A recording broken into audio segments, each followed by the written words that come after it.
Wagwan, welcome back to my channel. My name is Dreycosting. If you're new here, what we do over this channel is analyze the financial market. So from currencies, stocks, commodities, etc., you name it. That's the stuff that you're into and love. You can just subscribe, right? Comment below and stuff that you'd like to see me cover, and I'll definitely cover. But today we're gonna look at analysis, types of analysis. So I'm just going to go straight into it. What are the type of analysis? All right. You have three types of analysis. All right. Fundamental, technical, and sentimental. Three types. Three types of analysis: fundamental, technical, and sentimental. Right. Fundamental analysis is, in accounting and finance term, right, is the analysis of business financial statement, health, competitors and market. It also considers the overall state of the economy and factors including interest rates, production, earnings, employment, GDP, that's gross domestic product, housing, manufacturing, and management, right? So it really factors in if our economy is doing good or bad, right? And so like if we're trading currency and we're thinking about fundamental analysis, right? If we cannot like say that we're gonna buy a currency saying that it's gonna go strong, like the domestic side of the currency are in pair. But if you look at the domestic sides, right, the left side of the currency pair, you cannot say that it's gonna go for a buy if really and truly the economy is doing bad and that currency is weak. Just a quick example, right? Let's look at fundamental analysis when it comes to stocks. Whenever I'm breaking down a financial statement, right, I'm looking for a couple of things. I'm looking at the net income. Has the net income grow over the past couple of quarters or a couple of years? I'm looking at the cash position of the company as well. How liquid is the company in terms of cash value? And at the same time, I don't want the company to have too much cash, right? Because you don't want to have this cash sitting around not doing anything. This cash needs to be invested in something, turning around more cash, right? So we need the cash to like use and turn around more cash, like invest in some assets, right? Investing in the financial market, right? Also, I'm looking at the current asset ratio. This is one of my favorite things to break down, right? So where you take the current assets of the company divided by the current liabilities, right? From ones that's greater than one or more, right? Basically, the company is in good health. You don't want to see it like way below one, right? Next thing I'm also looking at the debt ratio, right? So the debt ratio tell you the how much of a debt the company is in, right? We don't want a company with a gearing ratio or a debt ratio high all the way up to like 80%, 90%. That's too much debt. And if it's too much debt, that means the liquidity is weak. And if the liquidity is weak, it's a possibility, or should I say a probability, that the company might go bankrupt. So we don't want you want to have that balance, right? I'm also looking at the dividend growth. The dividend growth of the company. When I say dividend growth, if I was getting paid like, say, for argument's sake, $5 per share in dividends, right? Like in 2018, I don't want to see the same $5 per share like in 2020, even though it's a bad time right now. But I'm just giving an example, right? So each year I want to see the dividend growing, right? But for right now, in this current time with this pandemic, right? What's happening is that a lot of companies stop paying dividends, or they just paying the same dividends as they did before. But under normal circumstances, right, I want to see this dividend growing each year. One of the key things that I like to look at, right, and I said hi, is as in my opinion, that I like to look at when I'm analyzing a financial statement, is the underlying share issue growth. So when you look at the share issue on the balance sheet, right?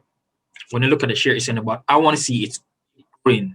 I don't want to see it's decreasing, because if it's decreasing, that means that the underlying person who purchases physical stock, their perception of the company has moved from positive all the way to negative, right? And that's not a good thing. And if their perception has changed, that means that this company could be going downwards, right? So I don't want, so that this is out of everything, this is what I look at the most, right? So the underlying share is the physical, the purchasing a physical share, as in ownership within that company.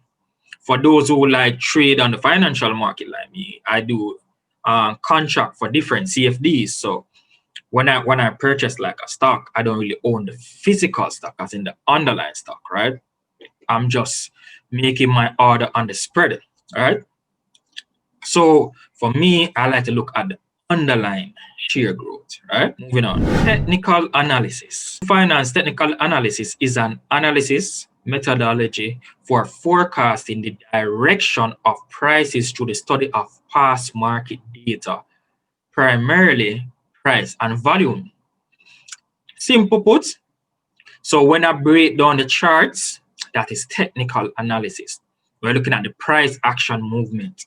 We're looking at the support, the resistance, the retest, the higher highs, higher lows, lower highs, lower lows, you know. So we're looking at those stuff, right? We're looking at the indicators. So that is technical analysis. So when you compare technical analysis with fundamental analysis, trust me, that's a really, really good direction you're going in as a financial analyst. So, quick example, right? Say that a company financial statement comes out and the income is looking good, the cash position is looking good, current ratio is looking good, all that looking good. And then now when you go to your chart, right, and you look at the technical analysis, you're seeing a higher high, higher lows, and it's going up in an uptrend. So right there, that's two confirmation, right? So you have confirmation from the fundamental analysis, and you have good confirmation from the technical analysis. So right then and there, you know that that stock is a good buy, right? The same goes for currency. But in terms of currency, instead of looking at the financial statements, you're looking at the economical data, right? So you're looking at the non-farm payroll, etc., those type of stuff, right? You're looking at the interest rates. I'm going to go into, in the next video, I'm going to go into the type of information that that drives the market. So look out for that video, right? So once those two analysis comes together, then you know it's really, really a good buy. So if let's look at the flip side. If the financial statements comes out or the economic data come out and it's bad, it's not looking good. And then when you also look at the technical analysis for the charts, and you're seeing that things are going down, you're seeing lower highs, lower lows, you know that you should not be in that company, you should not be in that currency pair as well. All right, so you got to know when to stay out of the market. All right, moving on. Third type of analysis is sentimental analysis, right? So sentimental analysis is the process of determining whether a piece of writing is positive, negative, or neutral. Sentiment analysis is data analysis within large enterprise, right? So it look at the public opinion, the market research, but really and truly, let me just summarize this because it might sound confusing, right? Let me summarize it. This right here that I have in bold right here, look at customer experience. It builds reputation, right? So in summary, sentimental analysis is just people's perception of something, right? If a company is doing good and everyone has a good perception of it, right? So we're looking at what the mass is thinking about, what the majority is thinking about, then you know it's a good buy. So example of a sentimental stock, a good sentimental stock, Tesla. The whole world and their mother has I said it. The whole world and their mother loves Tesla, right? So because Tesla has a good perception about it right now in this current 2020, it has a good perception. So from that perception, what else drives up the stock price? Did you guys see where Tesla coming from under $1,000 per stock all the way to going up to $2,000 per stock? It's because of the sentimental analysis, right? Sentimental analysis again. Let's look at Amazon. Like this year in 2020, Amazon, right? Amazon stock took off. Jeff Bezos, he gained some more billions, right? Why?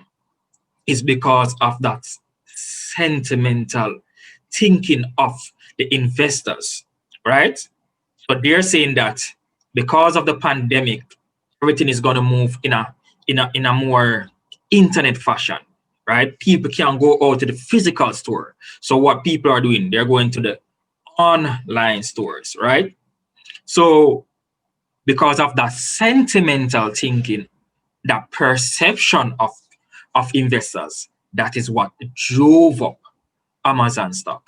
The same perception thinking that actually drove up the Zoom stock, because everyone is using Zoom.